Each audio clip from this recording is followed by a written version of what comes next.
Yo, what is going on, everyone? My name is Nick, or the Notorious Fantasy, and in today's video, I'm bringing you guys Week 5 wide receiver rankings for fantasy football in 2020. We are going to go over the top 32 wide receivers for week number 5 and talk about why I have them ranked where I do for this week number 5 of the 2020 fantasy football season. So before I get into the video, I'd like to ask that if you guys do end up enjoying at any point throughout this video, to please make sure to hit that subscribe button down below, because not only is it free, I put out content every single day to help you guys win that 2020 fantasy football championship. Also, before I get into it, I'd like to give you guys a word from my friends and my sponsor over at OverlayDFS.com. OverlayDFS.com is the best way to play daily fantasy football. Why is that? It's because it is the simplest way to play. Matchup Shop was created this year before the NFL season and has debuted this year, and it is the easiest way to make money in daily fantasy sports. How does it work? You're picking player versus player with the spread. Some matchups do not have the spread. So what does this mean? You're pretty much doing Patrick Mahomes versus Derek Carr. Who scores more fantasy points? Derek Carr plus 11 fantasy points or Patrick Mahomes minus 11? It is that simple to figure out. You do research all week long to figure out which fantasy players you want to start and sit. So why not play the most simple start-sit game here on OverlayDFS.com? Link down below in the description. And we are back. Please make sure to check out OverlayDFS.com. Link down below in the description. Let's get right into Week 5 wide receiver rankings. We begin with wide receivers 1 through 12. At wide receiver 1 for the week, I got DeAndre Hopkins going up against the New York Football Jets at MetLife Stadium in New Jersey. I think DeAndre Hopkins here is in for an amazing spot. This Jets defense is fucking atrocious. Now, while the Arizona Cardinals have not looked as good as week 1 and 2 the last 2 weeks of the season, they have still been all right, and DeAndre Hopkins has still continued to play quite well, even with the struggles of the offense. This week, they play up against the New York Football Jets, and this should be an absolute ass-whooping from the top rope by DeAndre Hopkins. And number 2, we have Decaf Metcalf, DK Metcalf going up against the Minnesota Vikings. Another case of an amazing matchup for DK Metcalf here, going up against the Vikings. Those corners cannot stop anyone, especially a man like DK Metcalf. This guy is an absolute beast. So far this season, he's looked like a top 5 wide receiver overall in the NFL. The Seattle Seahawks are letting Russell Wilson cook it up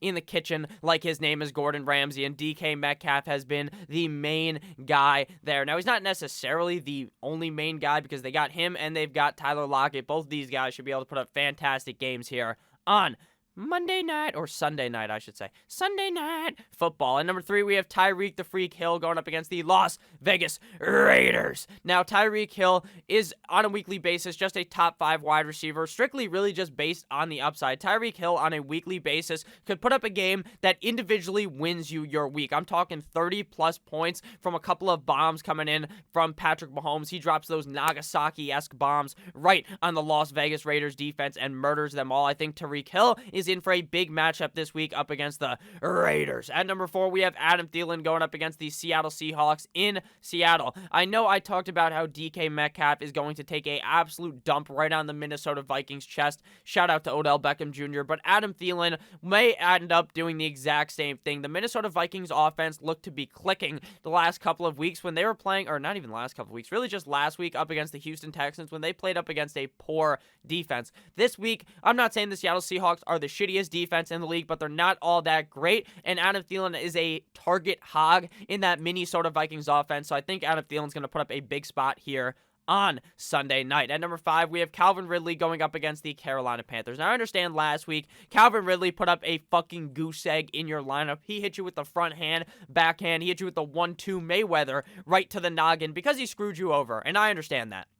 But there's really no need to live in the past to just kind of dwell on the fact that Calvin Ridley screwed you over. Just buy back into him this week up against the Carolina Panthers. I'm sure he will do better than 0 points. It'll probably be back where he was the first 3 weeks of the season, getting over 100 yards in all 3 games. At number 6, we have Tyler Lockett in my pocket. Skirt! Going up against the Minnesota Vikings. Now, Tyler Lockett has been playing quite well thus far this season. He did have a very big down week last week up against my Dolphins, but then again, a couple weeks ago, he put up like 3 fucking touchdowns. So on a weekly basis, Tyler Lockett is very involved in that Seattle Seahawks offense, and this week he gets the Minnesota Vikings, which what I talked about with DK Metcalf is true here for Tyler Lockett, a very soft serve, ice cream-esque matchup for Tyler Lockett and friends in Seattle. At number 7, we have Amari Cooper going up against the New York Football Giants. Now, Amari Cooper, before the season, I thought this guy was absolute ass because he's hot and cold like the icy hot on Shaquille O'Neal's back. But in reality,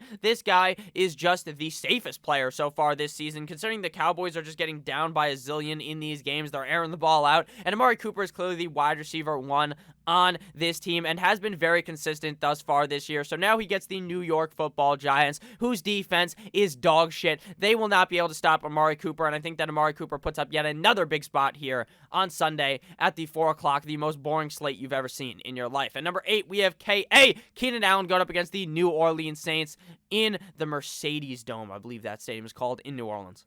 With Justin Herbert, the pervert, in the lineup, Keenan Allen has been getting sprinkled Salt Bay style with targets the last couple of weeks. Last week, I believe he had over 15 targets, and I don't expect that to go down here up against the New Orleans Saints. Justin Herbert loves to throw the ball to Keenan Allen's way, and especially now without Austin Eckler, we could see Keenan Allen getting he did get a substantial amount of targets, but maybe even more this week up against the New Orleans Saints. At number 9, we have Michael Thomas, Mr. Flex God, Mr. Slant God, going up against the Los Angeles Chargers. Now, right now, we really have no idea if Michael Thomas is going to play. It's probably going to be a Sunday morning decision if we know if Thomas is going to play or not. Then again, I believe they play on Monday, so we may not even know until Monday. So with Michael Thomas, I'd probably bode with the side of caution and assume he's not going to play, but he's number 9 in my rankings if he does end up playing. I would like him this week up against the LA Chargers. I like him every week, regardless of the tough matchup, because of how involved he is in that Sean Payton offense in New Orleans. He's just running across the middle with 7 zillion slants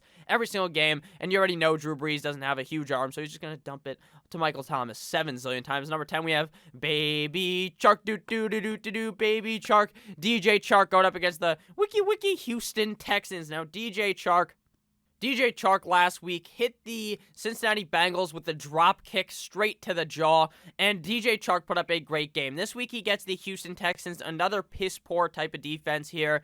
DJ Chark is clearly the focal point of this Jaguars offense. When he is healthy, the Jaguars just look so much better, and Gardner Minshew looks so much better. I expect this one to be a shootout in Houston, which would obviously have DJ Chark very involved here on Sunday. At number 11, we have Stefan Diggs going up against the Tennessee Titans. Now, this game, I believe, is scheduled to be played on Tuesday, pending no more Rona tests getting positive from the Tennessee Titans. So right now, no real clue if they're going to play or not, but if they do, Stefan Diggs has to be in your lineup regardless of the matchup. Josh Allen just loves to give this man the ball early and often in games, and Josh Allen has been looking tremendous this season. I think Stefan Diggs is going to put up a great game here up against the Le Titans. And at number 12, to close out the top 12, we have Bobby Trees, Robert Woods going up against the Washington football team in Washington. I expect this one to be a relatively high-scoring game as well, with the Washington football team putting in Kyle Allen. Maybe Ron Rivera has more trust in him and he'll call up some different kind of plays than he did with Dwayne Haskins, which will result in a higher-scoring game. Jared Goff has looked quite well this season. I think Robert Woods is going to continue to put up the tear he's been on the last couple of weeks. Now on to wide receivers 13 through 24. So if you guys have ended up enjoying this video thus far, please make sure to hit that subscribe button down below. At number 13, we have CeeDee Lamb going up against the New York Football Giants. It really does seem like CeeDee Lamb has surpassed Michael Gallup on the depth chart as the number 2 option for Dakota Prescott in these games. CeeDee Lamb here going up against the New York Football Giants is a great spot. I talked about it a bit with Amari Cooper, but I actually think that the Dallas defense being so shit might result in the New York Football Giants actually scoring some points, and the Dak Prescott and friends that have to kind of push back into this one up against the New York Football Giants. I think CeeDee Lamb is in for a big one here on Sunday. At number 14, we have Cooper Kupp going up against the Washington football team. Again, here, there's a good matchup for the LA Rams. Going to be a high-scoring back-and-forth affair, in my opinion, between the Washington football team and the LA Rams. And we know how much Jared Goff loves his boy Cooper Kupp, so I think Cooper Kupp should be in for a big game here. At number 15, we have one of the most gorgeous, magnifique, beautiful, fuego matchups for DJ Moore going up against the Atlanta Falcons in Atlanta.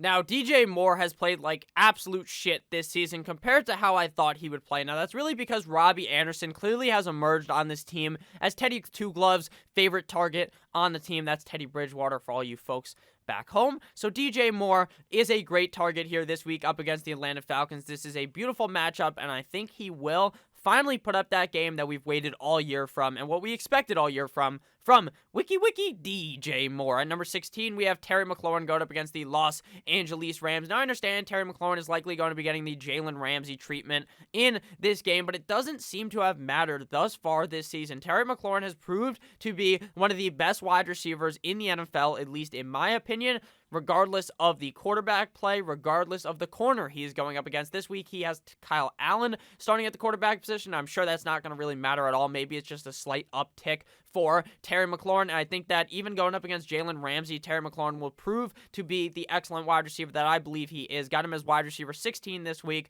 Obviously, due to the fact that he's playing up against the Rams, is a kind of tougher matchup up against Ramsey, but I don't think he's going to have all that shit of a stinker of a game. At number 17, we have OBJ going up against the Indianapolis Colts. Now, Odell Beckham Jr. has somewhat proved me wrong this year. The whole Browns organization has proved me wrong. The Browns being 3-1 seems like a fucking fever dream. Seems like something you would never see happen, except for, like, on some Madden simulation or something. But in reality, this is real life. The Browns are 3-1. They're going up against the Colts this week. This is probably the biggest matchup of the Browns' whole fucking organization, and they are going to need to step up big time here up against the Indianapolis Colts, and I believe they do. Odell Beckham Jr. here in for a solid game, but again, the worry is that Odell Beckham Jr. gets hot and cold, kind of like how we talked about Amari Cooper with that Shaq's Icy Hot. That kind of is what happens with Odell. He had a bad game week 1, great game week 2, bad game week 3, amazing game week 4. So is there a pattern? Is it good, bad, good, bad, good, bad? Maybe that's it, and this is a stinker against the Indianapolis Colts, but I do think that Odell Beckham Jr. is utilized in this game, and I do believe it's going to be higher scoring,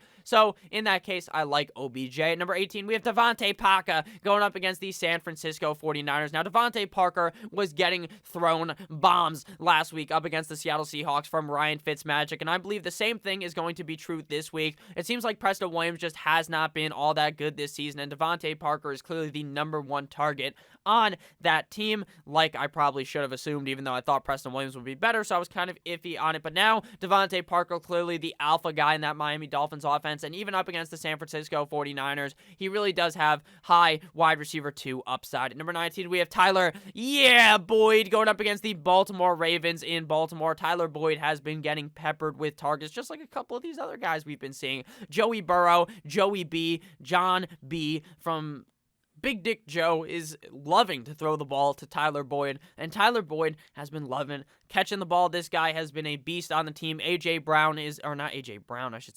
Green is just certifiably washed up. This guy is irrelevant on this team. He just takes up the best corner and does nothing with it. So Tyler Boyd here in for a big spot up against the Baltimore Ravens. At number 20, we have Juju Smith-Schuster going up against the Philadelphia Eagles. Now, I do kind of have my worries with these Pittsburgh Steelers wide receivers because how ready are they to play this team? They had last week a bye. That wasn't even supposed to be their bye. Their bye got moved due to the big Rona up against the Tennessee Titans because the Titans all had Corona. So Juju is kind of in a poor spot here. Still probably will have a good game because the Eagles defense plays like shit, but I am kind of cautious about this team coming into this week after that unforeseen bye. At number 21, we have Justin Jefferson going up against the Seattle Seahawks in Seattle. Justin Jefferson has put up 2 home run bat flip-esque games 2 weeks in a row, and I think he continues to do that here up against the Seattle Seahawks. It would be a very piss-poor decision to not have Justin Jefferson ranked inside of the top 24 this week, considering how good he has been playing and how bad the Seattle secondary has kind of looked thus far this season, so I like Jefferson a lot this week. Wide receiver 21 to 22, we have Robbie Anderson going up against the Atlanta Falcons. Again, would not be surprised if him and DJ Moore kind of flippity-floppity ranks in this week, like if Robbie Anderson was to finish as number 15 and DJ Moore was to finish as 22, due to the fact that Teddy Roosevelt, Teddy Two Gloves, Teddy Bridgewater loves to throw the ball to Robbie Anderson. It just seems like they have some type of connection that would have never been seen before, and Robbie Anderson has looked really good this season. This Atlanta Falcons defense is ass, so Robbie Anderson definitely has a whole lot of upside in this week. Got to make sure you squeeze him into your lineup. At number 23, we have Wolfe Fuller going up against the Jacksonville Jaguars at home in Houston. Now, Wolfe Fuller is one of those guys where every single week he's healthy, you just have to play him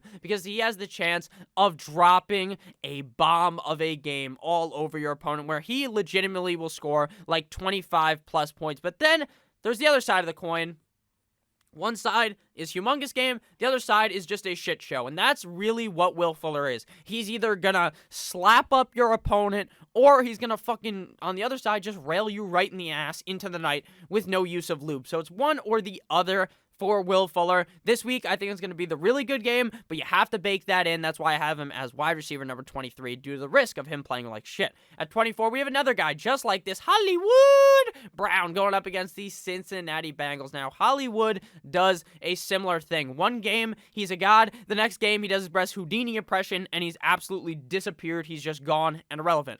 This week he gets the Cincinnati Bengals. You would think it would be the first case where he dumpsters a team and plays quite well, but there's always that risk of him playing like absolute dog shit and screwing you over. So I baked that in. Wide receiver 23 and 24 for Wolfe Fuller and Hollywood Brown. If you guys have enjoyed again thus far, please make sure to hit that subscribe button down below. Now on to wide receivers 25 through 32. At 25, we have Darius Slayton, who has not looked all that good this season, but he does have that big play upside. Kind of like those other two guys. This week, he gets the Dallas Cowboys. If there ever was a week where Darius Slayton put up that big spot and then you sell him high after he kicks the Dallas Cowboys into the dirt, it would be this week. That Cowboys secondary looked awful. The Cleveland Browns literally murdered them last week, dug a grave 6 feet under, and fucking hit him with the Kobe and threw him straight into there. Darius Slayton is going to put up a big game this week, I believe. He is very risky, though, considering Daniel Jones and this offense has looked putrid through the first 4 weeks of the season. And number 26, we have Julian Edelman going up against the Denver Broncos. Jarrett Stidham, Brian Hoyer, two guys not very good at quarterback, but it probably won't matter for Julian Edelman. Still going to get you like 10-plus PPR points as a safe pick back here as wide receiver 26. Obviously not as much upside though with wham bam Cam Newton. At number 27, we have Michael Gallup going up against the New York Football Giants. Now the last 2 weeks, Michael Gallup has taken the back seat for CeeDee Lamb and Amari Cooper, but this matchup is amazing. We could see Michael Gallup put up a big spot here, but based on how he has played recently, I don't really want to rank him as a wide receiver 2. More of a kind of high upside play that's ranked lower in the rankings, but could be very good, but I'm not ultra confident in, so he's a wide receiver 3. At 28, we have Julio Jones going up against the Carolina Panthers. Now, I do worry that Julio Jones may end up just being a decoy in this game. He probably should have sat out last week, but Julio's like, you know what? I'm an old fuck. We need to win this game. We're going to go 0-4 if we don't beat the Green Bay Packers. Let me go out there and play. Ends up hurting that hammy again, so I am very worried about Julio Jones's availability in this game on Sunday. So with that said, I got him at 28. If he plays, he may end up being a decoy, so you may kind of just want to fade him, but I think he won't be complete shit even as a decoy. He'll probably catch a couple of balls. At 29, we have Deontay Johnson going up against the Philadelphia Eagles. Now, again, we got the case of me being a little bit worried about these Steelers players due to the fact that they had that unforeseen bye. Now, this is a very good matchup up against the Eagles. I think Deontay Johnson's definitely a safe play. I just don't love him as much this week. Like, if they played last week, I would have felt a lot more confident in Johnson this week. At number 30, we have John Brown going up against the Tennessee Titans in Tennessee. John Brown has put up some good games, some not so hot games, but the Buffalo Bills and Josh Allen have been rolling through teams so far this year, and I think John Brown is going to be able to put up a solid affair here on Sunday against the Tennessee Titans. At number 31, this one is a complete and utter dart throw against the wall. You roll the dice. You hope you hit the double sixes when you play Jerry Jeudy, because going up against the New England Patriots is going to be a grade A tough matchup, especially going up against what would have been Stefan Gilmore, but now it's not going to be Stefan Gilmore because that man has the big Rona. So I think Jeudy is worthy of a start, but it is very concerning how bad the Denver Broncos look, and regardless of the talent in New England, the defense always seems to play pretty well. And at number 32, to close out the video, we have Javis Landry going up against the Indianapolis Colts. Another case of a guy with not a whole lot of, well, he does have a whole lot of upside, but he's also just a really safe play on a weekly basis. Never going to be a guy that screws you completely over. So I got him as wide receiver number 32, Jarvis Landry going up against the Indianapolis Colts. So thank you guys all for watching. A huge Jason Garrett round of applause for you all for making it to the end of the video. I really appreciate it. Make sure you guys check out overlaydfs.com. I love each and every single one of you. Let's hope we can hit 9,500 subscribers by the end of next week. I love each and every single one of you, and I'll see you motherfuckers later in a couple of hours with another banger of a video. Goodbye!